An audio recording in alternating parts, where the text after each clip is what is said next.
ఫలింపుని గురించి చాలా పుస్తకాలు ఉన్నాయి. ఫలించాలి, చాలామంది మనం కోరుకుంటాం కూడా ఫలించడం అంటే. అయితే ఈ నిజమైన ఫలింపుని గురించి బైబిల్లో అనేకమైన చోట్ల ఉన్నాయి. దేవుడైతే మనం ఫలించాలని కోరుకుంటున్నాడు, మనం ఫలించాలని కోరుతున్నాడు. యెషయా గ్రంథంలో 5వ అధ్యాయంలో ఆయన తన వాదనను ఫలించడం గురించి ఇశ్రాయేలుల విషయంలో వివరిస్తున్నాడు. ఆ ఒక పాట రూపంలో అది రాయబడి ఉన్నది. అక్కడ ఆ పాటలో ఏమంటాడు అనమాట అంటే, ఆ మొదటి వచనం నుంచి మనం చూసినట్టయితే, ఒక ద్రాక్ష తోటను గూర్చినటువంటి పాట, ఒక ద్రాక్ష తోట గూర్చిన పాట. ఆ ద్రాక్ష తోట నాటినటువంటి ఆ యజమానుడు ఏమంటున్నాడు అంటే, నేను దానిని బాగా తవ్వాను, రాళ్లను ఏరాను, శ్రేష్టమైన ద్రాక్ష తీగలనే నాటాను అంటాడు. చుట్టూ కూడా బురుజు ఒకటి వేయించి ద్రాక్ష తొట్టిని తొలపించి ద్రాక్ష పండ్లు ఫలించవలనని ఎదురు చూస్తున్నాను అంటాడు. అంటే నా ద్రాక్ష తోట కొరకు నేనేమి చేయాలో దాని అంతటినీ చేశాను, కానీ చివరికి ద్రాక్ష పళ్ళు కాస్తాయనుకుంటే దానికి కారు పళ్ళు అన్నాడు, కారు ద్రాక్ష అన్నాడు. అంటే చెడ్డ ద్రాక్ష ఫలించింది. నేనేం చేశాను దీని కొరకు అంటాడు. ఇశ్రాయేలుల కొరకు దేవుడు చేసిన కార్యములని మనందరికీ తెలుసు. ఎన్నోసార్లు మనం వాటి గురించి ధ్యానిస్తూనే ఉన్నాం. దేవుడు తన ప్రజలకు చేయకుండా దేవుడు తన ప్రజల నుంచి ఆశించేవాడు కాదు. తన ప్రజలకు ఆయన చేయగలిగిందంతా కూడా చేశాడు. తన ప్రజల నుంచి దేవుడు ఎప్పుడు కూడా చేయకుండా ఆశించేవాడు కాదు. ఆయన ఆశిస్తున్న ఫలం ఏంటో, ఇశ్రాయేలుడు ఇచ్చిన ఆ కారు ద్రాక్ష ఏంటో ఆయన ఒక మాటలు అక్కడ చెప్తాడు. క్రిందకు చూద్దాం. 7వ వచనంలో, ఇశ్రాయేలు వంశము సైన్యములకు అధిపతి యెహోవా ద్రాక్ష తోట, యోధా మనుషులు ఆయనకి ఇష్టమైన వనము. ఆయన కోరుతున్న, ఆయన న్యాయము కావాలని చూడగా బలత్కారము కనబడెను, నీతి కావాలని చూడగా రోదన వినబడెను. న్యాయం కావాలనుకుంటున్నాడు, నీతి కావాలనుకుంటున్నాడు దేవుడు. మనుష్యులలో ఆయన కోరుకునేది ఏంటి? ఇశ్రాయేలులో ఆయన కోరుకుంది న్యాయము కావాలి, నీతి కావాలి అని కోరుకున్నాడు ఆయన. కానీ ఇశ్రాయేలు ప్రజల మధ్య, దేవుని సొంత జనామైన ఇశ్రాయేలు ప్రజల మధ్య న్యాయము నీతి కరువైనది అని చెప్తున్నాడు. వారు న్యాయముగా జీవించడానికి, నీతి కలిగి జీవించడానికి నేనేం చేయాలో అంతా చేశాను అంటాడు. ఒక ద్రాక్ష తోటకు ఉదాహరణ తీసుకొచ్చాడు. ఒక ద్రాక్ష తోట ఉందనుకోండి, ఒక నాటబడింది అనుకోండి, ఒక తీగ నాటబడిందంటే తీగ చుట్టూ కూడా గుంట ఒక తవ్వి దాని చుట్టూ బురుజు కట్టి నీళ్లు నిలిచినట్లుగా చేసి ఆ తోట ఫలభరితముగా రాళ్లను మొత్తం తీసివేసి సారవంతముగా చేసి చుట్టూ కూడా ప్రొటెక్షన్ వాల్ కట్టి దాని కొరకు ఏం చేయాలో అంతా చేసిన తర్వాత ఫలించకపోతే ఆ యజమానుడు ఏ విధముగానైతే బాధపడతాడో, దేవుడు కూడా అదే బాధపడుతున్నాడు. నా ప్రజల మధ్య నీతి ఉండాలనుకుంటున్నాను, నా ప్రజల మధ్య న్యాయం ఉండాలని నేను కోరుకుంటున్నాను, కానీ వారు కారు ద్రాక్ష అనగా అన్యాయము అక్రమము చేయుచున్నారు అని చెప్పి దేవుడు మాట్లాడుతున్నాడు. కాబట్టి ఫలించాలి అనేటువంటి ఆశ దేవునికి, నా ప్రజలు ఫలించాలి, నా ప్రజలు ఫలించాలనే ఆశ ఈనాడు ఆనాడిది కాదు. ఆది కాండంలోనే దేవుడు మానవుడును సృజించినప్పుడు ఆయన ఇచ్చిన దీవెన అది, ఫలించండి అని చెప్పాడు. ఆ ఫలము వారు ఫలించలేదని ఆయన బాధపడుతూ ఉన్నాడు. అనేక సార్లు ఆయన ఆ ఫలమును వెతుకుతున్నాడు. యేసుక్రీస్తు కూడా ఒక ఉపమానమును తీసుకొస్తాడు. ఒక ఉపమానమును ఏమంటాడు? తోట యజమాని ఒక చెట్టును నాటి దానికి అంతా చేసిన తర్వాత ఆ చెట్టు ఫలించడం లేదని నరికించే ఈ చెట్టును పడేయ చెప్తే తోటమాల అంటాడు, అయ్యా మరొక సంవత్సరం దానికి ఎరువులు వేస్తాను, అన్నీ చేస్తాను, ఫలించకపోతే నరికి అవతల పడేద్దాం, నాకు కొంచెం అవకాశం ఇవ్వండి అని చెప్తాడు. ఇది ఇశ్రాయేలుల చరిత్ర, ఇశ్రాయేలులను గురించి తెలియచేస్తున్నటువంటి మాటలు. దేవుడు తన ప్రజల కొరకు, ఇశ్రాయేలు కొరకు చేయనిదంటూ లేదు. సమస్తమైనటువంటి మేలులు వారి కొరకు, ఇశ్రాయేలు కొరకు దేవుడు చేశాడు. కానీ వారు కారు ద్రాక్ష ఫలించారు.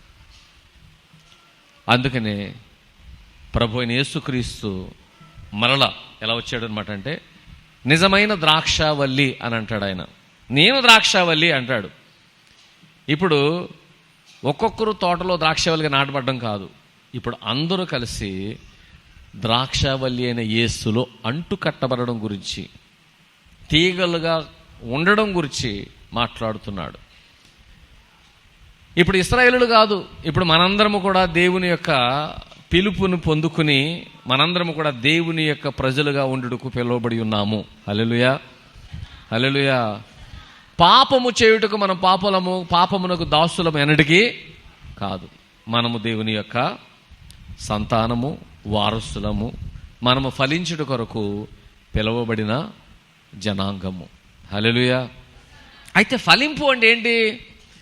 ఏ విషయంలో ఫలించాలి? ఏ ఫలము నిలిచి ఉంటుంది అని మనం చాలాసార్లు ధ్యానిస్తూనే ఉంటాం.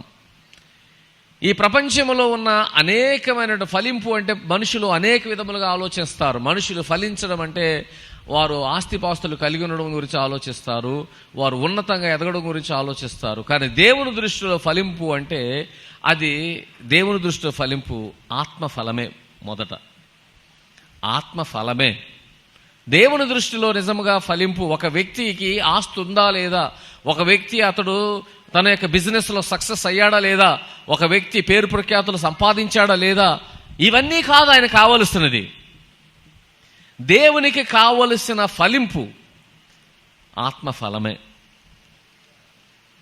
ఆత్మఫలము మీ అందరికీ తెలియదేమి కాదు. ఆత్మఫలములో ప్రధాన ఫలము ప్రేమ. అంటే దేవుడు ఈ భూమి మీద ఆయన ఏం కోరుకుంటున్నాడు అంటే, తను నమ్మిన ప్రజలలో, తను కోరుకున్న ప్రజలలో ఆయన ఏం కోరుకుంటున్నాడంటే ప్రేమ కోరుకుంటున్నాడు, నీతి కోరుకుంటున్నాడు, న్యాయము కోరుకుంటున్నాడు. ఇవి ఆయన వచ్చి చూసినప్పుడు ప్రతి ఒక్కరిలో ఉండాలని ఆయన ఆశపడుతున్నాడు.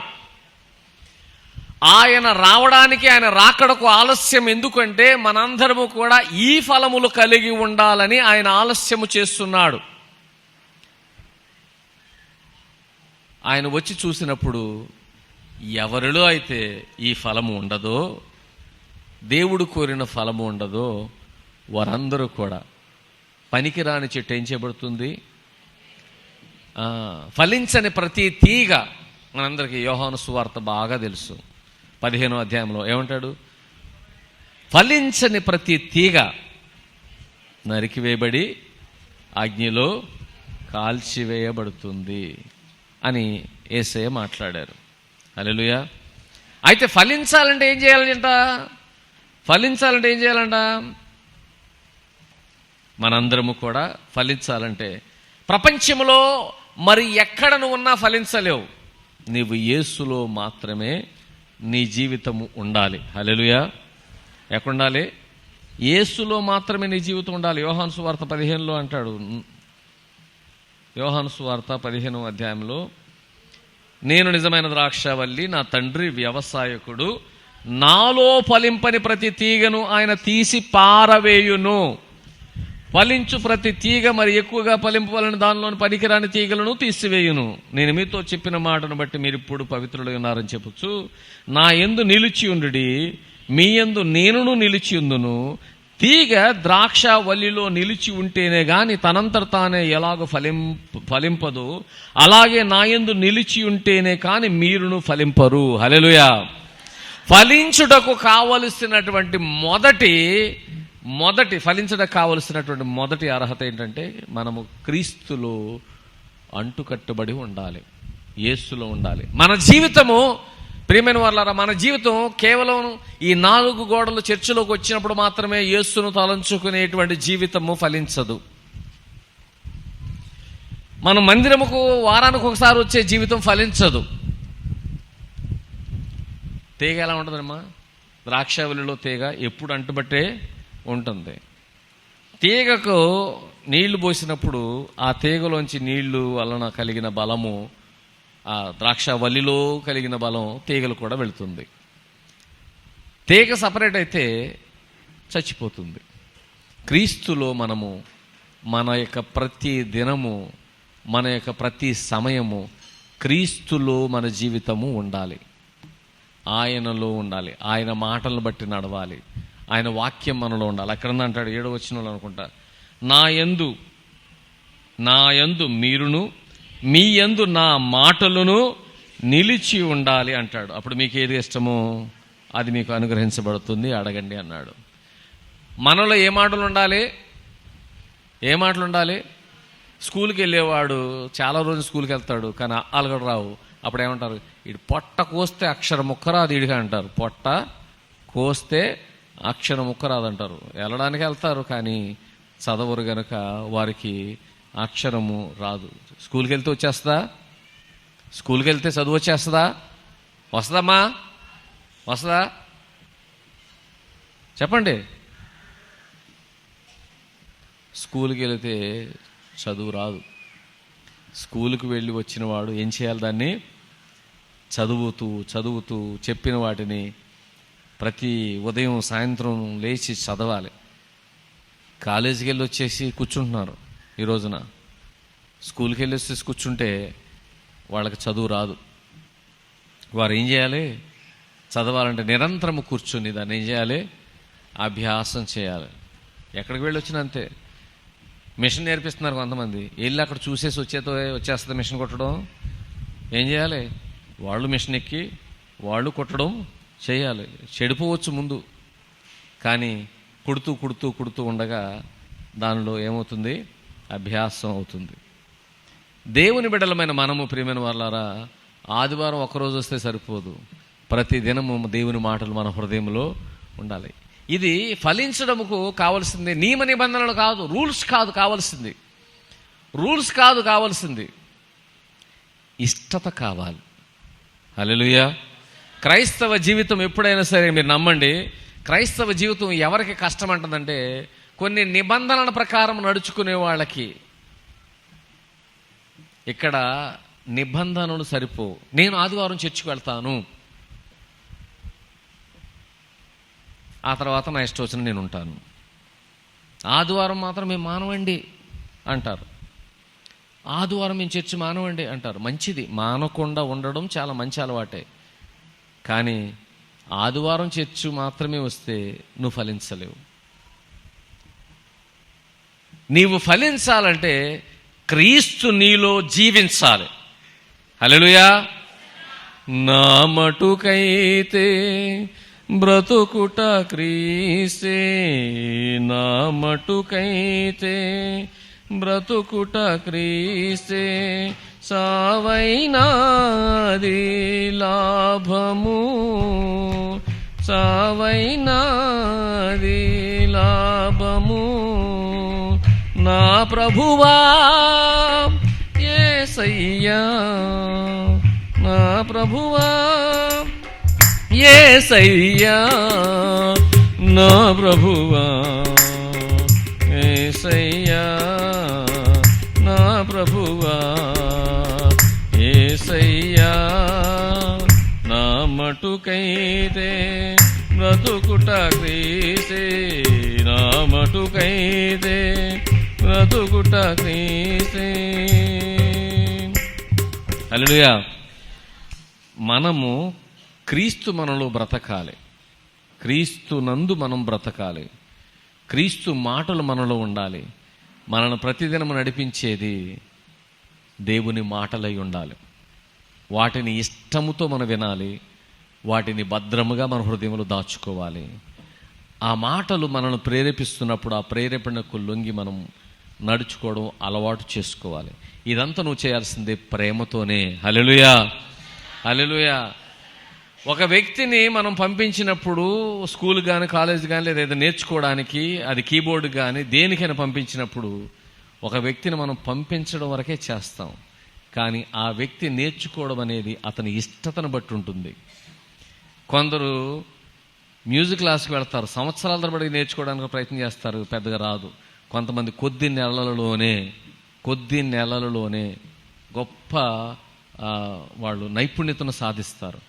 మా ఫ్రెండ్ ఇక్కడ కీబోర్డ్ కొట్టడానికి వస్తాడు. అతను చెప్పాడు, రాజు ఒక స్టూడెంట్ నా దగ్గరకు వస్తాడు, అతను చూస్తే నాకు చాలా సంతోషం వేస్తుంది, నాకు చాలా నేర్పించాను అతను, కానీ నాకు గర్వంగా అనిపిస్తుంది. ఎందుకో తెలుసా, 3 నెలలు నా దగ్గర నేర్చుకున్నాడు, ఇదిగో చూడు ఎలా వాయిస్తున్నాడు అని నాకు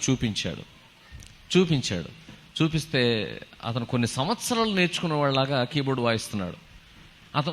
నా ఫ్రెండ్ అతనికి నేర్పించిన దాన్ని బట్టి అతనిలో చాలా సంతోషం కనబడుతుంది. ఒకడు మంచి స్టూడెంట్ చక్కగా నా దగ్గర కొద్ది రోజులు చాలా బాగా నేర్చుకున్నాడు అని సంతోషిస్తున్నాడు.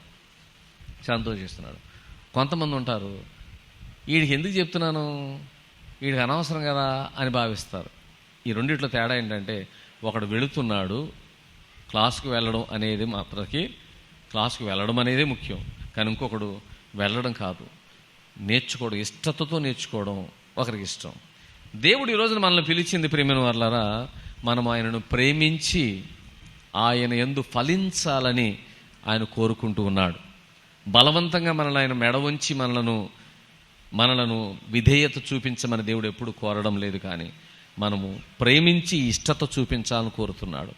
నువ్వు దేవుని యొక్క మాటలు నా హృదయంలో ఉండాలని నువ్వు ఇష్టత కలిగి ఉంటే, దేవుని యొక్క వాక్యానుసారం జీవించాలని నువ్వు ఇష్టత కలిగి ఉంటే, దేవుడు తన కృపను నీకు అనుగ్రహిస్తాడు.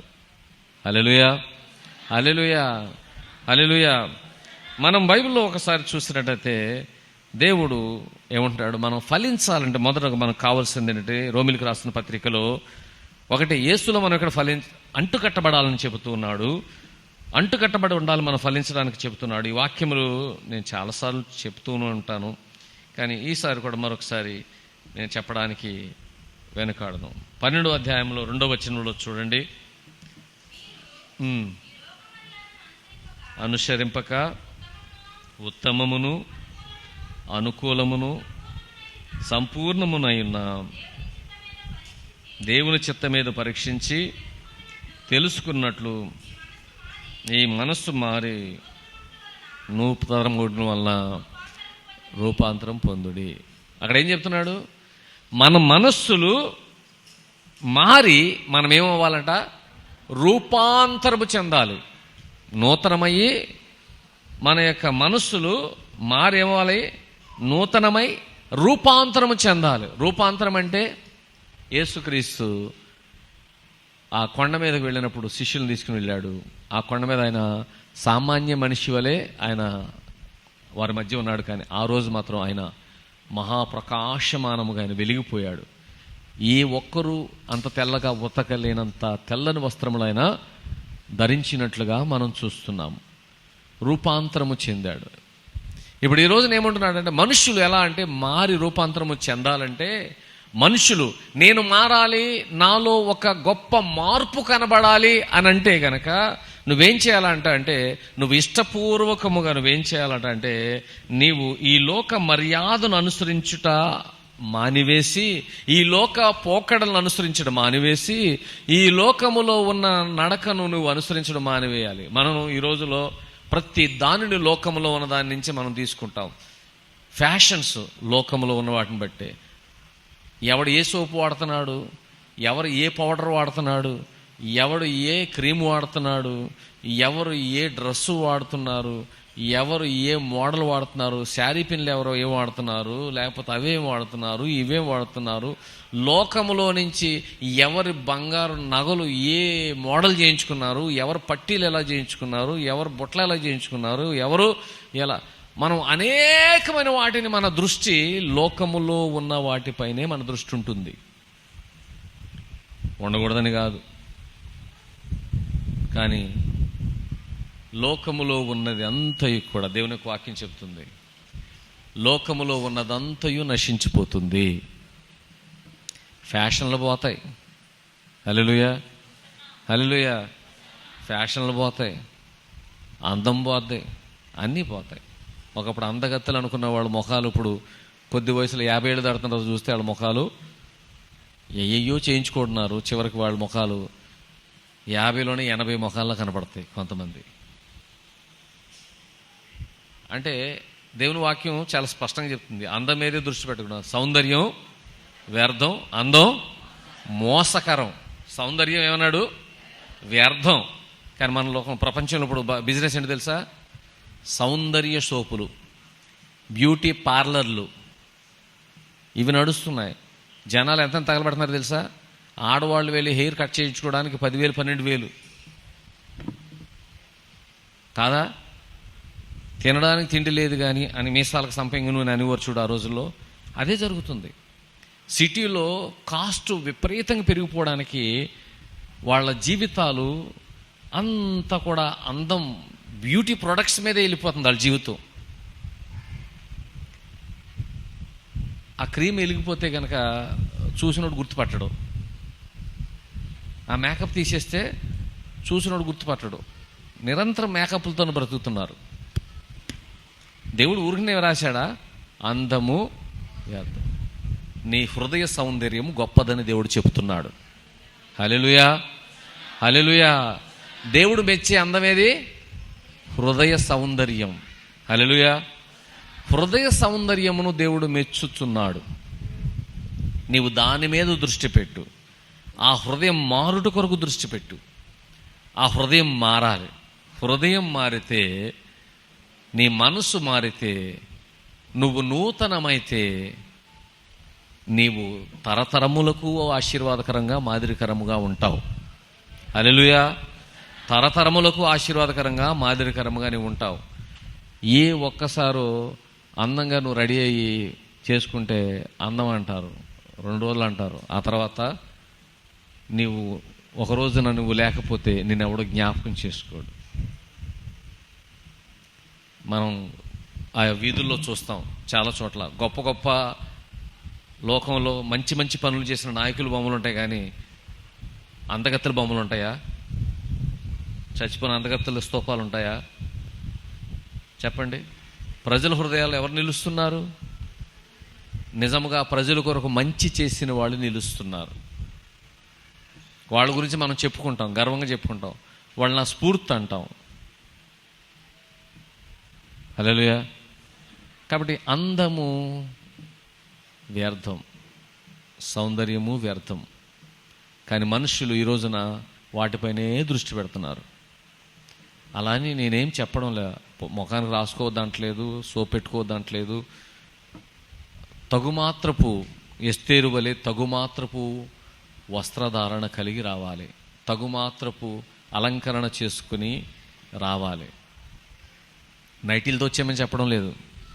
మాట్లాడితే వీధుల్లో కూడా నైటీల్లోకి వెళ్ళిపోతున్నారు. మొత్తం ఎక్కడికి వెళ్ళాక నైటీలతో వీరవిహారం చేసేస్తున్నారు.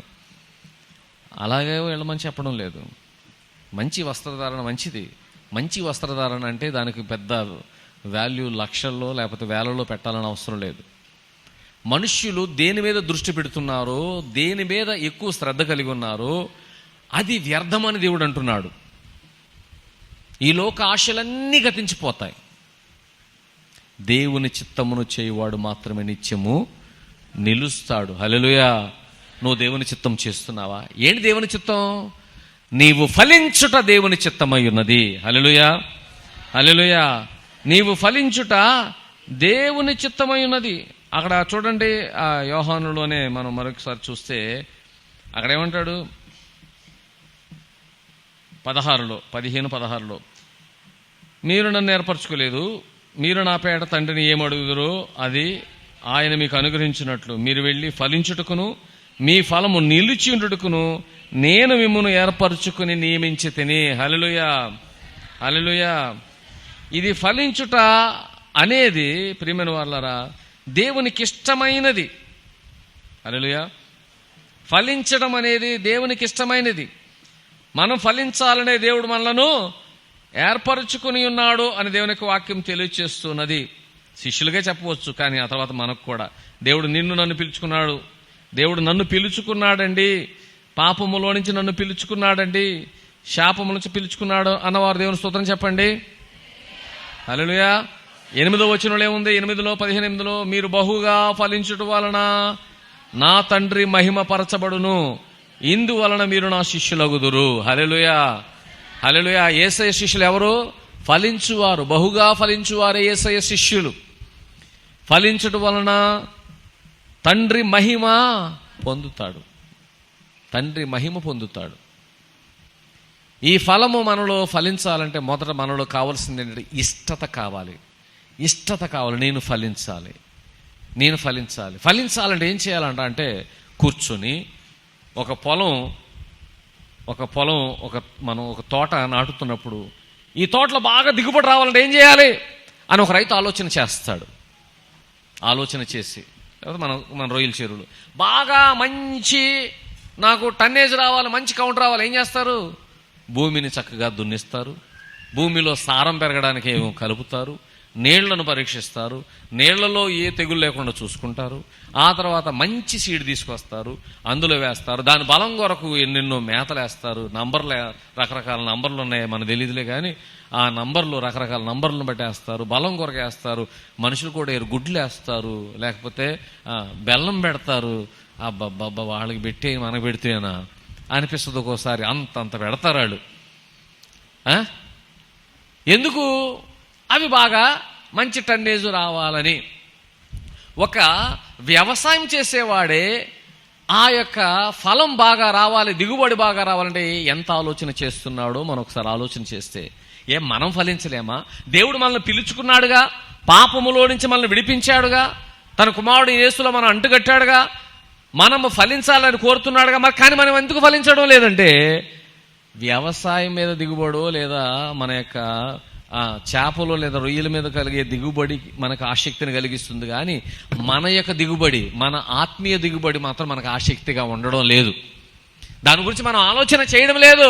మందిరము నుంచి మనం వెళ్ళిపోయినప్పుడు బైబిల్ తీసేసి జిప్ పెట్టేసి అక్కడ పెట్టేస్తాం అంతే. మరలా ఎక్కడంటే ఎక్కడుందా బైబిల్, ఎక్కడ పెట్టాను, మన ఆదివారం పెట్టాను ఎక్కడా అంటాము. మరలా వెళ్ళి ఆదివారం బైబిల్ని దొమ్ము దులిపి అప్పుడు తీసుకొస్తాం. ఎక్కడుంది అంటే గబగబా తీస్తాం. ఇక్కడ చాలా మనం ఏం చేస్తాం, జీవించేస్తాం మన భక్తిని. ప్రభువా ఇక్కడే, యేసయ్యా నాయనా ఫలింపు చేయి. ఈయన ఉద్దేశంలో ఫలింపు చేయమంటే దేంట్లో? యేసు వచ్చాడుగా, దాంట్లో ఫలింపు చేయి నాయనా, ఫలింపు చేయి నాయనా. నీకు ఇచ్చుకుంటా. లంచం ఇవ్వడానికి ప్రయత్నం చేస్తాను. నీకు దశభాగం ఇచ్చుకుంటా, నీకు ప్రథమ ఫలం ఇచ్చుకుంటాను నాయన. దేవుడు ఏమంటాడు? ఒరే, నేను పిలిచింది ఎందుకురా? నేను ఎక్కడ పిలిచాను నిన్ను? నా కుమారుడని యేసు క్రీస్తు యొక్క రాజ్య నివాసిగా ఉండడానికి నిన్ను పిలిచాను, వారసుడిగా ఉండడానికి పిలిచాను. నీవు నా కొడుకుగా ఉండాలంటే, నా వారసుడిగా ఉండాలంటే నా గుణం ఒకటన్నా నీకు రావాలి కదరా. నేను కలిగి ఉన్న గుణాలు నువ్వు కలిగి ఉండాలి కదా. నేను మా నాన్నలాగా ఉండాలి అని నాన్న ప్రేమించేవాడు పెద్ద అయితే ఏమవుతారంటే నేను మా నాన్నలాగా ఉంటా అంటాడు చిన్నపిల్లవాడు. పెద్ద అయితే మనల్ని పిలిచిన మన నాన్నలా కాకుండా లోకం మనం వదిలేసి వచ్చిన ఆ నాన్నలాగా ఉండాలనుకుంటాం. ఏ నాన్నలాగా? అపవాది. యేసుక్రీస్తు దగ్గరకు వచ్చి ఈ లోక సంపద అంతా నా దగ్గర ఉంది, నీవు నాకు మొక్కినట్లయితే నేను ఈ సంపద అంతా నీకు ఇచ్చేస్తానని యేసయ్యను కూడా శోధించాడు వాడు. ఆడు మన దగ్గరకు వస్తే కనుక మనం లోకం వేరు విధాలుగా వస్తాడు. మనం అంటాం, ఓరు నన్ను ఇచ్చేయరని ఆయన వచ్చేస్తున్నాను, నేనే నీకు దాసుడిని అయిపోతాను అని మనం పదే లోకమునకు దాసులము అవుతున్నాము. దేవుని వాక్యం ఏముంటుంది? నీవు సిరికిని దేవునికిని దాసుడుగా ఉండలేవు. సిరికిని దేవునికిని దాసులుగా ఉండలేవు. నువ్వు ఉంటే దేవునికి దాసులుగా ఉండాలి, దేవుని వెంబడించాలి, లేదా లోకమును వెంబడించాలి. రెండిట్లో నువ్వు ఉండలేవు. అయితే ప్రియమైన వారలారా, మనం తెలుసుకోవాల్సింది ఏంటంటే, మనము ఒక ఇష్టమును ఏర్పరచుకుని నేను ఫలించాలని ఒక మనసు పెట్టుకుని మనం ఎల్లప్పుడూ కూడా ఏం చేయాలంటే మన యొక్క మనస్సులను మారి రూపాంతరము చెందినట్లుగా మనం ఏం చేయాలంటే ప్రతిదాన్ని పరిశీలించాలి. ఈ లోక మర్యాద, లేకపోతే ఇది దేవునికి ఇష్టమైన అనుకూలమైన సంపూర్ణమైనదా, ఇది దేవునికి ఇష్టమైనదా, నేను తీసుకునే నిర్ణయము, నేను జీవించే జీవితం దేవునికి ఇష్టమైందా లేదా, నేను చేస్తున్న వ్యాపారం దేవునికి ఇష్టమైందా లేదా, ప్రతిదీ మనం ప్రశ్నించుకోవాలి. కొంతమంది సేవకులు వారు చేస్తున్న వ్యాపారాల గురించి, తమ విశ్వాసులు చేస్తున్న వ్యాపారం గురించి చెప్పలేరు. అయ్యా ఏ వ్యాపారం చేస్తున్నావు? ప్రార్థన చేయండి అయ్యగారు, నేను దశమభాగం ఇచ్చుకుంటాను. వడ్డీ వ్యాపారం చేస్తున్నానండి. ప్రభువా వీడికి వడ్డీలు రావాలి, దీవించు, కానుక రావాలి. మరి నువ్వే వ్యాపారం చేస్తున్నావు? అయ్యా వైన్ షాప్ అండి. ప్రభువా బాగా కస్టమర్లు పెరగాలి, వీడు దీవించు, బాగా వైన్ పైన బాగా లాభం రావాలి, రాష్ట్రాన్ని వీడు ఆదుకోవాలి, నన్ను ఆదుకోవాలి. అయ్యా వీడేం చేస్తున్నాడు? మనుష్యులు చేయునది ప్రతి ఒక్కరూ పరీక్షించుకోవాలి.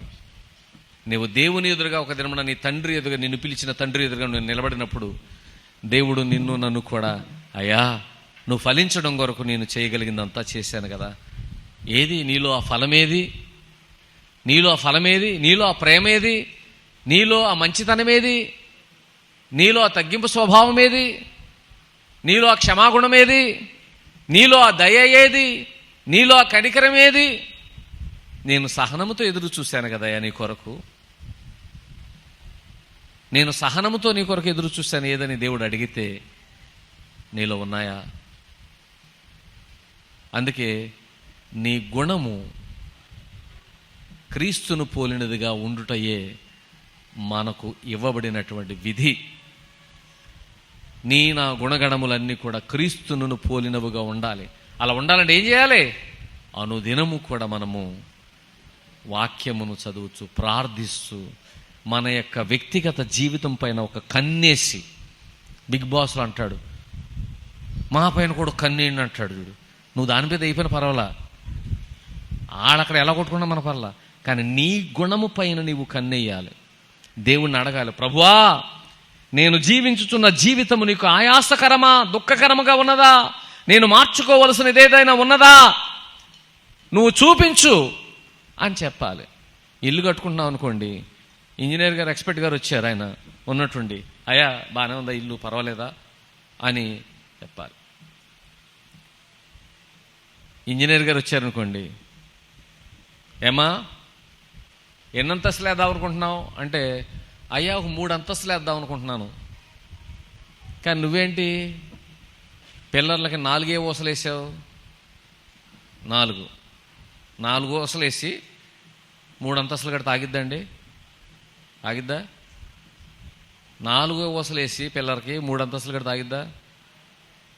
1 అంతస్తుకే గిలగిల కొట్టుకుంటున్న తర్వాత ఏదైనా భూకంపాలు వస్తాయి.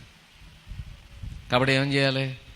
ఇంజనీర్ గారు చెప్తారు, సరిపోదమ్మా, ఇది సరిపోదు, నువ్వు కనీసం 6 ఊసలు వేయాలి, అప్పుడు ఆ పిల్లర్ బలంగా ఉంటుంది. అది కాక లావు 10 mm 12 mm కూడా వేయాలి. అప్పుడు చెప్పాడు అనుకోండి, అప్పుడు మన పునాది ఏమైంది, మన బిల్డింగ్ ఏమైంది, నిల్చుంటుంది. లేకపోతే రోడ్డు మీద వెళ్ళి లారీ మంచి హెవీ లోడ్ వెళ్ళేటప్పుడు దుద్దు ఊగిపోయి ఆ తర్వాత పడిపోద్ది. ఎవరిని అడగాలి? ఇల్లు కడుతున్నప్పుడు ఎక్స్పర్ట్ని అడుగుతాం, మన జీవితం కడుతున్నప్పుడు మన దేవుణ్ణి అడుగుతాము. హల్లెలూయా. ఆయన అనుక్షణము నీతో ఉండి నువ్వు ఫలించుట కొరకు ఆయన నీకు ఏ సహాయము చేయాలో ప్రతి సహాయమును ఆయన చేయడానికి సిద్ధముగా ఉన్నాడు. కానీ మనకి ఇష్టం లేదు, అంతే. ఇష్టపడము. మనం మన ఆత్మీయ జీవితము పైన మనం దృష్టి పెట్టడం లేదు, మన ఆత్మీయ ఎదుగుదల పైన మనం దృష్టి పెట్టడం లేదనేది దేవుని యొక్క వాక్యం ద్వారా ఈరోజు మీకు తెలియచేస్తున్నాను. లోకములో ఫలించుడు గురించిన శ్రద్ధ మనకు, ఆత్మీయంగా మనం ఫలించుడు గురించిన శ్రద్ధ మనలో లేదు. హల్లెలూయా. దేవునికి 2 చేతులతో ఒకసారి స్తోత్రం చెప్పండి. దెంపొద్దు, అక్కడే ఉంచండి, స్తోత్రం చెప్పండి. ఇంకా పైకి ఎత్తండి, స్ట్రైట్గా పెట్టండి, అలాగే ఉంచండి. ఒక 5 నిమిషాల దాకా అలాగే ఉంచండి. నేను చెప్పి తగ్గించుకోండి. ఎందుకో తెలుసా? చెప్తారా? ఎందుకో తెలుసా? మన మధ్య దురాత్మ కొంతమందికి చల్లని గాలి ఏసీలకు పడుకో అని చెప్తుంది. హల్లెలూయా. దించేయండి. కొంతమందిని వాళ్ళని చూస్తున్నాను కదా, ఇక్కడి నుంచి నేను చూస్తున్నాను కదా, నిద్రపోయే వాళ్ళని గబుక్కున. ఇప్పుడు నాకేమైంది అంటా, నేను కూడా వచ్చేసింది అనుకోకండి, ఊరిని అన్నా. అప్పుడు మీరేమంటారు అంటారు మీరు కూడా. అప్పుడు అందరం ఏమవుతాం? దేవుని వాక్యం మా చెవులు కనపడదు, కళ్ళకు కనపడదు. అపవాది ఓ ముసుగేసేస్తాడు. ఇక అప్పుడు మనం ఏం చేస్తాం? హల్లెలూయా. ఆత్మలో ఫలం. నేను చాలాసార్లు చూస్తూ ఉంటాను, ఆసక్తి కలిగిన వారు రాత్రంతా నిద్ర లేకపోయినా కానీ వారు వచ్చి ఏం చెప్తారు పాస్టర్ గారు, ఏం వినాలి, దేవుడు ఈరోజు నాతో ఏం మాట్లాడతాడని శ్రద్ధగా కూర్చుంటారు. కొంతమంది అక్కడ సాయంత్రం 6 మొదలకు పడుకోవడం మొదలుకొని ఉదయం 6 దాకా పడుకుని 12 గంటలు పడుకున్నాక వచ్చేసిన తర్వాత మళ్ళీ ఆసక్తి లేకపోవడం, ఆత్మ పట్ల తీవ్రత లేకపోవడమే. సోమరిపోతుల్లాగా, ఆత్మీయంగా సోమరిపోతుల్లాగా ఉండడమే. ఆత్మీయమైన సోమరిపోతుతనం మన జీవితాలకు ఎప్పటికీ మంచిది కాదండి. దేవుడు సహనం కలిగి ఉన్నాడు, కరెక్టే. దేవుడు ప్రేమమయుడే, కరెక్టే. కానీ ఒక దినం ఆయన వస్తాడుగా, ఒక రోజున ఆయన మన ఎదురుగా నిలబడతాడుగా. అమ్మా కవులకిచ్చిన రైతు, అదే యజమానుడు, ఏదో ఒక రోజున తను కవులకిచ్చిన, పాలుకిచ్చిన, కవులు పాలు లేకపోతే రెంట్కిచ్చిన ఆ పొలం నుంచో, ఆ చెరువు నుంచో, లేకపోతే దాని నుంచో లీజ్ ఆశిస్తాడుగా. ఆశించడా? మన దేవుడు తన రక్తం నీ కొరకు చిందించాడా? ప్రాణం నీ కొరకు పెట్టాడా? తన ఆత్మను నీ కొరకు ఉచితంగా అనుగ్రహించాడా? హల్లెలూయా. తనకు ఆశీర్వాదములు నీకు అనుగ్రహిస్తున్నాడా? వర్షము నీకు కురిపిస్తున్నాడా? లేదండి, ఇప్పుడు కురిపించట్లేదండి. కురిపిస్తాడు, ఆగు, కంగారు పడకు, కురిపిస్తాడు. ప్రార్థన చేయి, సహనం కలిగి ఉండు. ఆయన ఇవ్వని వాటి గురించి మాత్రం వెంటనే, ఏ దేవుడు ఇవ్వట్లేదే, ప్రార్థన చేస్తుంటే దేవుడు వెంటనే కార్యం చేయడే అంటావు. కానీ నీవు మాత్రం దేవునికి ఇవ్వాల్సిన ఫలం, ఆత్మఫలం విషయంలో మాత్రం ఆగు ప్రభువా. అప్పుడే లోకంలో అప్పుడే అంతే వయసు ఏమైపోయిందని అప్పుడే నువ్వు అంతా ప్రార్థన బాప్తీసం అంటావు, వయసు ఏమైపోయిందని అప్పుడే నువ్వు ప్రార్థనలో అయ్యి అంటావు అంటున్నారు. ప్రభువా, నేను వాళ్ళతో సినిమాలకు వెళ్ళాలి, వాళ్ళతో షికారులకు వెళ్ళాలి, వాళ్ళతో కలిసి లోకంలో ఉన్న తందానాలు అన్నీ ఆడాలంటున్నారు. లేకపోతే నా స్నేహితులు నన్ను పెద్ద గౌరవించట్లా, ఒరే ఈడు పెద్ద భక్తుడు అంటారా, ఆడవాళ్ళు గౌరవించలా, ఈవిడు మాత్రం పైకెత్తి ప్రార్థన చేస్తుందండి అంటున్నారు. తల వంచి నడు పైకి లేపి ప్రార్థన చేస్తుందని వెగతాళి చేస్తున్నారు. లోకము నశించిపోయే వాళ్ళకి దేవుని గుర్చిన వార్త వెర్రితనముగా ఉన్నదేమో, కానీ రక్షించబడి వారికి అది దేవుని శక్తి అయి ఉన్నది. సిలువను గూర్చిన వార్త శక్తివంతమైన వార్త, పాపముల నుంచి విడిపించే, శాపము నుంచి విడిపించే, నిత్య నాశనము నుంచి తప్పించే, అపవాది కబంధ హస్తము నుంచి విడిపించే, అంధకార శక్తుల నుంచి విడిపించే శక్తి కలిగిన వార్త, యేసుని వార్త. నశిస్తున్న వారికి అది వెర్రితనము. 3 మేకులు పీక్కోలేపాడు దేవుడు, నశిస్తున్న వారికి వెర్రితనము. ఆయన చనిపోయాడు సిలువ పైన, చచ్చిపోయిన వాడు దేవుడు ఏంటి? నశించిపోతున్న వారికి వెర్రితనము.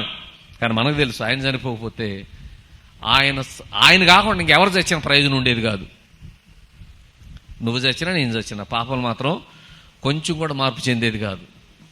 మనందరం కూడా పాపములోనే ఉండేవాళ్ళం, మనందరం కూడా శాపములోనే ఉండేవాళ్ళం, మనందరం కూడా అపవాది చేతిలో బందీలుగా ఉండేవాళ్ళం, మనందరం కూడా అజ్ఞానంలోనే ఉండేవాళ్ళం, మనందరం కూడా భయపడుతూనే ఉండేవాళ్ళం. పిల్లి వెళ్తే భయం, అటు వేరే ఖాళీ కొండతో వెళ్తే భయం, లేకపోతే అక్కడ నిమ్మకాయలు ఉంటే భయం, లేకపోతే అక్కడ కొబ్బరికాయ కొట్టినట్టు భయం, లేకపోతే అక్కడేదో కనపడిందంటే భయం, ఇక్కడేదో కనపడిందంటే భయం. అనేకమైన భయాలు ఉండేవి మనకి. కానీ ఈరోజు మనకు మన భయములన్నిటి నుంచి మనం విడిపించాడు యేసు. హల్లెలూయా. మనకు కలిగిన భయములన్నిటి నుంచి విడిపించాడు. ఆమేన్, ఆమేన్. ఆడి చేతపడి చేశాడు, ఈడి చేతపడి చేశాడు, ఆడది కట్టాడు, ఈడిది కట్టాడు, ఆడది చేశాడు, ఈడి చేశాడు, ఈ గుమ్మం ఎక్కడ లేదు, ఆ గుమ్మం అక్కడ ఉంది, అది సరిగా లేదు, ఇది సరిగా లేదు, ఎన్నెన్నో భయములతో బ్రతుకుతున్నాడు. యేసునందు సమస్తమైన దోషములు, సమస్తమైన పాపములు హరించి వేయబడ్డాయి. హల్లెలూయా, హల్లెలూయా. సకల దోషములు, సకల పాపములు, సకల నీ ఇంట్లో ఒకవేళ ఎవడని వచ్చి, అమ్మాయి ఇక్కడ గుమ్మం ఉండకూడదు. నేను ఒక ఇంటికి వెళ్ళాను నిన్నగాక మొన్న, ఇక్కడ కిచెన్ ఇక్కడ ఉండకూడదు అన్నారండి, గుమ్మం ఇటు ఉండకూడదు అన్నారండి. అందుకని ఆడు గుమ్మం ఉండకూడదు అన్నాడని, ఎవడో వచ్చి కిచెన్ ఉండకూడదు అన్నాడని పట్టుకుని ఓ 10 లక్షలు తగలేసుకున్నారు. ఇంకా పని జరుగుతూనే ఉంటుంది. నిజముగా దేవుని యందు విశ్వాసం కలిగిన వాడు ఏం చెప్పాలి? నా యేసయ్య పాపమునే ఆయన పరిహరించినప్పుడు కిటికీ దోషాన్ని పరిహరించలేడా? దిశ దోషాన్ని పరిహరించలేడా? వాస్తు దోషాన్ని పరిహరించలేడా? ఆ దోషములు అక్కడ లేవు, ఆ దోషములు ఇక్కడ ఉన్నాయి. అవి ఇక్కడుండి ఇక్కడ భయం పెడుతున్నాయి. హల్లెలూయా. ఈడేంటో రాహుకాలంలో పుట్టాడంట, ఈడికి దోషం అంట, ఈడి మీద ఏదో అపాయం ఉందంట, ఈడు రాహుకాలంలో పుట్టాడంట, ఈడు మంచి కాలంలో పుట్టలేదమ్మో, ఈడు పుట్టుకు మంచిది కాదమ్మో అనుకుంటూ వాడిని ఏం చేస్తూ ఉంటారు? నానా విధాలు చేస్తారు. యేసునందు జన్మించుట, నూతనముగా జన్మించుట. మనం ఎలా జన్మించినా నూతనముగా జన్మించువారు ఆయన రాజ్య నివాసులుగా చేయబడుతున్నారు, వారసులుగా చేయబడుతున్నారు, ఆయన బిడ్డలుగా చేయబడుతున్నారు. హల్లెలూయా. ఆయన నిత్య రాజ్యమునకు వారసులుగా చేయబడుతున్నారు. హల్లెలూయా. దేవుని చేత పిలవడం మనం సామాన్యులం కాదు. మీ పక్కన వాళ్ళు చెప్పండి, you are not ordinary person అని చెప్పండి. మీరు సామాన్యమైన వ్యక్తి కాదు సుమా, చాలా విలువైన వ్యక్తి. వెనకాల బాల్కనీ కింద ఉన్న ఎవరు మాట్లాడట్లేదు, బిగిసిపోయారు వాళ్ళందరూ. ఎవరెవరితో మాట్లాడడంలా? సామాన్యమైన వ్యక్తులా? మేము సామాన్యమేనండి. లేదు, మనం సామాన్యులము కాదు. దేవుడు తన రక్తము చేత, విలువైన రక్తము చేత మనల్ని కొన్నాడు. కాబట్టి మనం దేవుని యందు ఫలించుట కొరకు ఆయన మనల్ని పిలుచుకున్నాడు.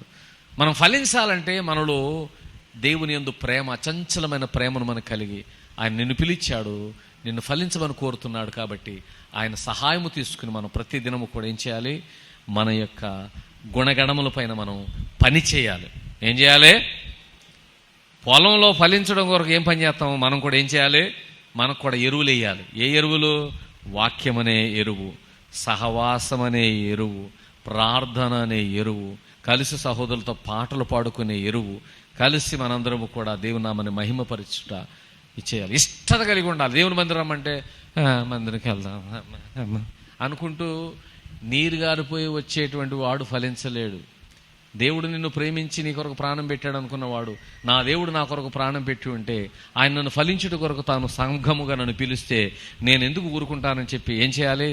ప్రతి ఒక్కరు ఆసక్తితో రావాలి. హల్లెలూయా, హల్లెలూయా. ఆసక్తితో తృష్ణ కలిగి ఉండాలి, దప్పిగా కొని ఉండాలి, దాహము కొని ఉండాలి. యేసయ్య ఏమంటున్నారు? దప్పిగొని వారలారా నా యొద్దకు రండి, నేను నీ జీవజలం ఇస్తానంటున్నాడు. అన్నాడా? నాకు దప్పిక లేదంటే నీకేమిచ్చినా ఉపయోగం లేదు. నీకు దప్పికే లేదంటే నీకేమిస్తాం? డాక్టర్ దగ్గరికి వెళ్ళిన తర్వాత, అమ్మా నీ రోగం అని చెప్పాడు. నాకా రోగమా? ఏమంటా డాక్టర్ గారు? ఏ రోగం లేదు నాకా అంటే ఆ డాక్టర్ గారు ఏం చేస్తాడు? సర్లే మెల్లమ్మా అయితే మరి ఎందుకు వచ్చావమ్మా? రాకూడదా? డాక్టర్ దగ్గరికి ఎందుకు రావాలి? జబ్బు ఉంటే రావాలి, జబ్బు లేకపోతే రాకూడదు. యేసయ్యమంటున్నాడు, నేను పాపుల కొరకు వచ్చి ఉన్నాను, నీతిమంతుల కొరకు రాలేదు. మళ్ళీ అక్కడ ఏమంటాడు? నీతిమంతుడు ఒక్కడు లేడు, అందరూ పాపం చేసి దేవుని అనుగ్రహించి మహిమను పొందలేకపోతున్నారు, అందుకే యేసయ్య వచ్చాడు. ఇప్పుడు నీతిమంతులు ఉన్నారా? నీతిమంతులు? ఎవరు చేతులపైకి ఎత్తండి? నీతిమంతులు ఉన్నవారు, నీతిమంతులు ఉన్నారు అన్నవారు చేతులపైకి ఎత్తండి. నీతిమంతులు ఉన్నారా లేదా? సింపుల్ ప్రశ్న అడిగాను, కానీ ఈ ప్రశ్నే మిమ్మల్ని అంత కన్ఫ్యూజ్ చేస్తే ఎలా? నీతిమంతులు ఉన్నారా లేదా? ఉన్నవారు ఉన్నారండి నీతిమంతులు అన్నవారు చేతుల పైకి ఎత్తండి.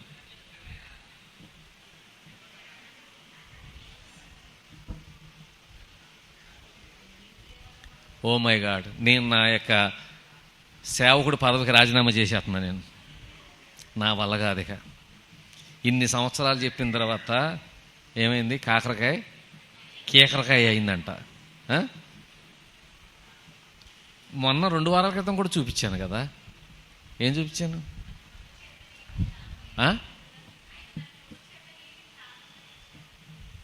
మరి ఇందాక చేయట్లేదేమో, ఇప్పుడు మాట్లాడుతున్నావు నువ్వు.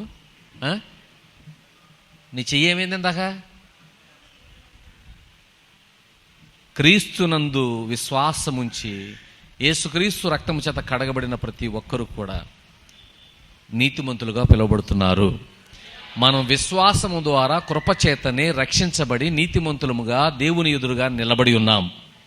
ఇది మన సొంత నీతి కాదు, మన స్వనీతి కాదు, మనం సంపాదించిన నీతి కాదు. క్రీస్తు శిలువ పైన సాధించిన ఆ త్యాగ ఫలము మనం నీతిమంతులుగా ఉన్నాం. నీతిమంతులు ఉన్నారు. అప్పుడు ఎవరి చేతుల పైకి ఎత్తండి. మళ్ళీ జ్ఞాపకం చేయాలన్నమాట. మీకు జ్ఞాపకం చేసి అమ్మా అమ్మా అని మిమ్మల్ని జ్ఞాపకం చేసి మీకు చెప్తే కానీ మీకు ఆ వాక్యం జ్ఞాపకం రాదా? అందుకే చెప్పా, కోస్తే అక్షరం ముక్క ఉండదు అన్నాను చూడు, అది ఇదేంటనమాట. చదువు స్కూల్కి ఎన్ని వెళ్ళినా ఎంత ఫీజు కట్టినా వాడికి చదువు రాకపోతే పొట్టకోస్తే అక్షరం ముక్క లేదంటారు, వాడు నిరక్షరాస్యుడు కదా. ఇక్కడ ఆత్మీయ నిరక్షరాస్యత ఉంది. ఇక్కడ ఏముంది? ఆత్మీయ నిరక్షరాస్యత ఉన్నది. సంఘాలు అంతే, ఎటుపోయేటు వస్తుందని ఎత్తమానేస్తారు, ధైర్యం ఉండదు. వాక్యం ఎలా ఉంది కదండి అని కొంచెం పాస్టర్ గారికి ఎదురు చెప్పి, అలా మీరు మాట్లాడతారేంటి, నీతిమంతులు లేరంటారేంటి, యేసుక్రీస్తు రక్తంలో కడగబడ్డాం కదా అని ఒక్కడు కూడా చెప్పడానికి ధైర్యం లేకపోతే ఏ విశ్వాసులు? హల్లెలూయా. మనందరము కూడా ఆత్మీయంగా ఫలించుట దేవునికి ఇష్టమై ఉన్నది. ఆత్మఫలం ఒకసారి చూపించు. ఆత్మఫలం ఇవన్నీ మనలో ఉండాలని గలతీయులకు రాసిన పత్రిక 5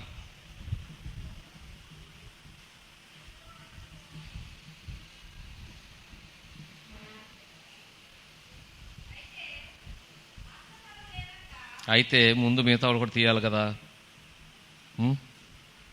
వాళ్ళు కూడా చెప్పాలి కదా. 5:22 నుండి 23 వరకు అందరూ ఆత్మఫలం. దీని కొరకు ఏం చేయాలి? ప్రతిరోజు ఏం చేయాలి? అందరూ ఏం చేయాలి? అవి కలుగుండు వరకు కూడా దేవునిలో యేసులో అంటకట్టబడి ప్రార్థన సహవాసంలో వినడం. అయితే ఏం చేయాలంట? ప్రతిరోజు దాని మీద మనం ఉత్తమము అనుకూలమైనది తీసుకుంటున్నామా? నేను చేసే పనుల్లో ప్రేమ ఉందా? నేను చేసే పనుల్లో సంతోషం ఉన్నదా? దేవుని యందు సంతోషం ఉన్నదా? నేను చేసే పని ద్వారా సమాధానం ఉన్నదా? నేను చేసే పనిలో శాంతం ఉన్నదా? దయ ఉన్నదా? మంచితనం ఉన్నదా? విశ్వాసం ఉన్నదా? సాత్వికం ఉన్నదా? ఆశా నిగ్రహం ఉన్నదా? నేను చేసే దేవునికి మహిమకరం ఉన్నదా అని ఎల్లప్పుడూ మనుషులు ఏం చేయాలట? ఏం చేయాలి? వారిని ప్రశ్నించుకోవాలి, దేవుడిని అడగాలి, దేవుడిని అడగాలి. చదవండి, అందరూ చెప్పండి ఒకసారి. అక్కడ ఉన్నది స్క్రీన్ మీద పెట్టారా? ప్రేమ చెప్పండి, ప్రేమ. ఇది లోకంలో ఉన్న ప్రేమ కాదమ్మా, ఇది డ్రమ్ములో పెట్టేసే ప్రేమ కాదు, ఇది పైనుంచి కొండ మీద తోసే ప్రేమ కాదు. ఈ ప్రేమ షరతులు లేని నిస్వార్థమైన యేసయ్య ప్రేమ, అగాపే ప్రేమ. హల్లెలూయా, హల్లెలూయా. సంతోషము చెప్పండి. ఇది కూడా ఏంటంట? నువ్వు ప్రేమ కలిగి ఉండాలి, సంతోషము కూడా కలిగి ఉండాలి. ఏ సంతోషం? జబర్దస్త్ పెట్టుకుంటూ వచ్చే సంతోషం కాదు, కామెడీ సినిమా పెడితే వచ్చే సంతోషం కాదు, లేకపోతే మరి ఏదో లోకంలో వచ్చే లాటరీని బట్టి వచ్చే సంతోషం కాదు. ఇది దైవిక సంతోషము. హల్లెలూయా, హల్లెలూయా. ఈ సంతోషం ఎలా ఉంటుందో తెలుసా? దైవికమైన సంతోషం ఎలా ఉంటుందో తెలుసా? ఒకడు నీ వెనకొచ్చిన విశ్వాసి నీకంటే బాగా పాడుతున్నాడు, నీ వెనకొచ్చిన విశ్వాసి నీకంటే బాగా వాక్యం తెలిసినవాడు, నీకంటే వెనకొచ్చిన విశ్వాసి నీకంటే కూడా బాగా దేవుని చేత వాడబడుతున్నాడు, నీ వెనక వచ్చిన వాడు నీకంటే గొప్ప గొప్ప వరములు కలిగి వాడబడుతున్నాడు, నీ వెనక వచ్చిన వాడు నీకంటే బాగా సంపాదించాడు, నీ వెనక వచ్చిన ఎంత వచ్చినా మనలో కలగాల్సిందంటే సంతోషం. ప్రభువా, ఎంత ఒక వ్యక్తిని ఆశీర్వదిస్తున్నావయ్యా అనేటువంటి కల్మషము లేని సంతోషం కావాలి నీకు. హల్లెలూయా, హల్లెలూయా, హల్లెలూయా. ఎలా ఉండాలన్నమాట అంటే, ఒక తండ్రి తన బిడ్డ ఎదుగుతుంటే సంతోషపడతాడు చూడు, అటువంటి తండ్రి వంటి తల్లి వంటి సంతోషము మన యేసయ్య వంటి సంతోషం మనం కలిగి ఉండడం నేర్చుకోవాలి. మనవాళ్ళు తనవాళ్ళు అనే భేదము లేకుండా ఎవ్వరు ఫలించినా, ఎవరు అభివృద్ధి చెందినా సంతోషించే మనసు మనం కలిగి ఉండాలి. నిస్వార్థమైన సంతోషం కలిగి ఉండాలి. మూడవదిగా సమాధానం కలిగి ఉండాలి. ఏం కలిగి ఉండాలి? సమాధానం అంటే సమాధానపరుచువారు ధన్యులు, వారు దేవుని గొడవలు పెట్టేవాళ్ళు కుమారులు అనబడతారు. గొడవలు పెట్టేవాళ్ళు కాదు, ఇక్కడ మాటలు అక్కడ చెప్పేవాళ్ళు కాదు. వీలైతే అక్కడ మాటలు మింగేసి ఇక్కడ మాటలు మింగేసి, అక్కడ చెప్పిన పగా ప్రతీకార భాషలు మింగేసి ఇక్కడ చెప్పిన పగా ప్రతీకార మనం మింగేసి, అమ్మా ఆవిడ నిన్ను ఏమనలేదమ్మా, ప్రేమిస్తుందమ్మా, అమ్మా ప్రేమిస్తుందమ్మా అని ఒకరి గురించి ఒకరికి ఏం చేయాలి? ప్రేమను పుట్టించే సమాధాన మాటలు మాట్లాడాలి. హల్లెలూయా. నమ్మకమైన రాయబారి ఔషధము వంటి వాడట. హల్లెలూయా. దేవుడు నిన్ను నమ్మకమైనటువంటి రాయబారిగా పెట్టుకున్నాడు. నువ్వు సమాధానపరచుడు కొరకు దేవుడు నిన్ను పిలుచుకున్నాడు. నువ్వు మాట్లాడితే సమాధానం. ఇద్దరి మధ్య పచ్చగడ్డ ఉన్నా కానీ బగ్గుమనిపించేవే మాటలు మాట్లాడకూడదు. ఒకడెళ్ళి మాట్లాడడం మొదలెడితే అటోడు ఇటోడు కత్తులు ఇచ్చేసుకుంటారు కొంతమంది. అప్పుడు దాకా స్నేహితులు ఉన్నా అప్పుడు కత్తులు ఇచ్చేసుకుంటారు. ఎందుకంటే ఎక్కడ మాటలు అక్కడ మాటలు ఇక్కడ లేనిపోని మాటలు చెప్పి వారి మధ్య వైరం పెట్టే వాళ్ళు ఉంటారు. దేవుడు అది ఫలం కాదు. నువ్వు సమాధానం కలిగి ఉండాలి, సమాధానమే కలిగి ఉండాలి. సమాధానం ఇద్దరి మధ్యకు నువ్వు వెళ్ళావంటే వారిని సఖ్యపరచడానికి, సమాధానపరచడానికి నువ్వు ఉండాలి. వాళ్ళు ద్వేషంతో రగిలిపోతుంటే, అవునా నిజమేనా, అలా ఎందుకు అన్నాడు, అలా అనకూడదు కదా, నేను తక్కువ చేసినట్టున్నాడే, నిన్ను బాగా అవమానించినట్టున్నాడే నీకు అని వాడి యొక్క పగను ప్రతీకారమును ఏం చేయాలి? అగ్నిలో ఆజ్యం పోసినట్లుగా పెంచేవాళ్ళకు ఉండకూడదు. మనం అలా ఉండకుండా ఉండును గాక. దీర్ఘశాంతం. ఏ శాంతం ఇది? చాలా అవసరం. ఇది టన్నులు కొద్ది అవసరం, అందరికీ అవసరమే. దయ, మంచితనము, విశ్వాసము, సాత్వికము, ఆశా నిగ్రహం. ఇది చాలా పనికొస్తుంది ఈ రోజుల్లో. ఆశా నిగ్రహం. ఆశకు ఏముండాలి? నిగ్రహం ఉండాలి. ఆశే విగ్రహంగా ఉందనుకో, ఆశ ఎలా ఉండాలి? ఆశకు నిగ్రహం ఉండాలి. ఆశే విగ్రహమైందనుకో, చూసిన ప్రతీది కావాలి. దుఃఖం వచ్చేది కొంతమందికి. ఆడి చేతులు ఏదో చూశారు, అది లేకపోయేటప్పుడు ఏడుపు వచ్చేది. నాకు లేదు. ఈ మధ్య వచ్చాడు ఆడు కొనేసుకున్నాడు, నాకు లేదు. బాధ. దేవుని కూడా తిడతారు. నా వెనక వచ్చినాడు ఆశీర్వదించావు. ఎవరు? కయ్యూను హేబేలు యొక్క ఆశీర్వాదమును చూసి అసూయపడ్డాడు. కయ్యూనును దేవుడు ఆశీర్వదించాడు. హేబేలును ఆశీర్వదించాడు. కానీ హేబేలు ఆశీర్వాదము ఎందుకో కయ్యూనుకి చాలా అసూయను పుట్టించింది. కయ్యూను తన తమ్ముడిని చూసి అసూయపడ్డాడు. తన తమ్ముడు, అన్నదమ్ముల మధ్య కూడా శత్రుత్వము, అన్నదమ్ముల మధ్య కూడా ఆస్తి తగాదాలు, అన్నదమ్ముల మధ్య కూడా ఎంతో కక్షలు మనం ఈ రోజులో చూస్తున్నాం. వీటన్నిటి కారణం ఏంటంటే దురాశ. ఈ ఆశకు నిగ్రహం అవసరం. అబ్రహాము చెప్పాడే ఒక మంచి మాట. అబ్రహాము ఆస్తి పెరిగింది, లోతు ఆస్తి పెరిగింది, వాళ్ళిద్దరు యొక్క పశువులు కలిసి ఉండలేనంత విస్తారమైన సంపద వారికి పెరిగింది. అప్పుడు అన్న కొడుకుని పిలిచారు, రే నాయన లోతు ఇట్రారా, నువ్వు నేను బంధువులం కదా, నీ సేవకులు నా సేవకులు కొట్టుకుంటున్నారు కదా, అందుకని ఎవరు నాయన ఏం చేద్దాం, నువ్వు నేను వేరే పోదాంరా, ఎందుకంటే మనకి ఇక్కడున్న ప్రాంతం సరిపోవట్లేదు. ఓ పని చేయి, నీకు ఏది నచ్చిందో అది ఫస్ట్ నువ్వు తీసుకోగా మిగిలిందే నేను తీసుకుంటా అన్నాడు. ఎంత కావాలండి మనస్సు! హల్లెలూయా! ఎంత పెద్ద మనసు కావాలి!